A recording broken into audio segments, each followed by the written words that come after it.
It's your day in tech history, and it's brought to you by our friends over at Expedia.com, where you can find yours with Expedia. Hey everybody, Jeffrey Powers here, and I welcome you to the Day in Tech History at dayintechhistory.com. It's part of the Tech Podcast Network. You can subscribe via iTunes, Zune, or Stitcher Internet Radio. Our Twitter is Day in Tech Hist, and all show notes are on the wiki page if you want to follow along. Now let's find out what happened on this day, your day in tech history. September 26th. 1914, the first U.S. Federal Trade Commission is established by the Federal Trade Commission Act. 1937, Street and Smith Publications launches a half-hour radio program. It featured The Shadow with Orson Welles in the title role.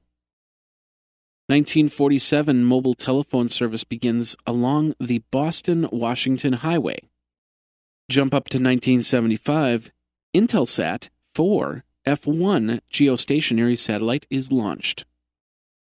1983, hacker Neil Patrick, the notorious hacking group 414s, testifies before the U.S. House of Representatives about the ease of computer break-ins and the manner in which they might be stopped.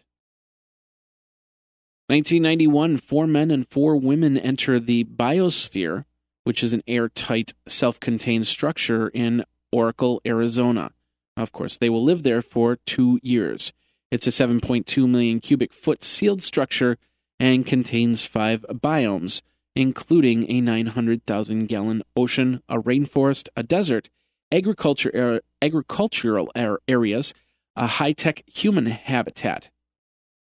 It was built in the late 80s for $150 million. And then in 1993, the 4 men and 4 women that lived in Biosphere 2 since 1991 were emerged out of an uproar of criticism. 1995, Sunsoft announces the suite of business-oriented development products incorporating Java.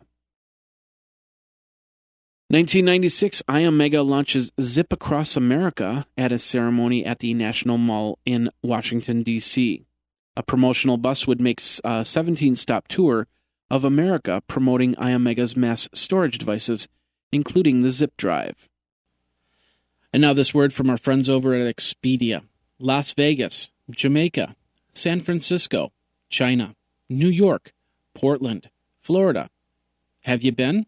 Maybe you're from there and you need to start planning your trip home for the holidays. Now is the time to do that. With rates at their lowest for November and December, you can get great deals in planning your trip. That's where Expedia comes in, from air travel, hotels, cars, and full vacation packages.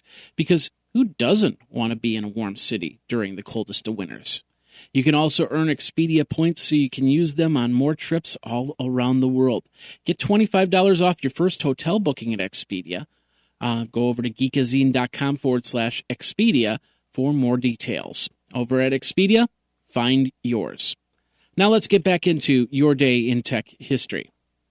Back in at 2000, ATI Technologies announces the new line of Apple iBook computers ships standard with a Rage Mobility 128 chip.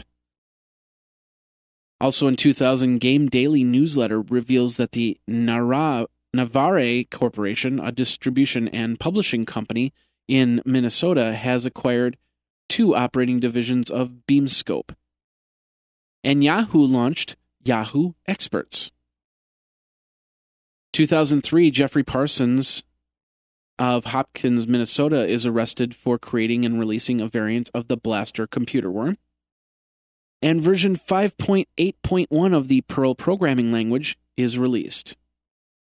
And in 2008, the state of Kentucky attempts to shut down 141 online casino websites by taking back their domains.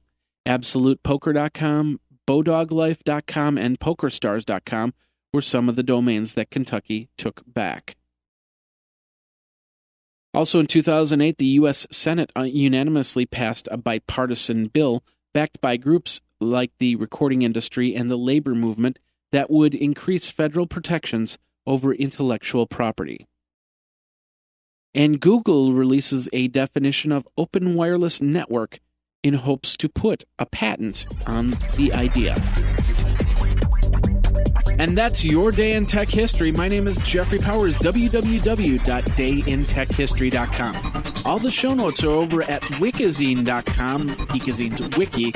And of course, you can like the Facebook page and follow Twitter at Day in Tech Hist. Until tomorrow, take care.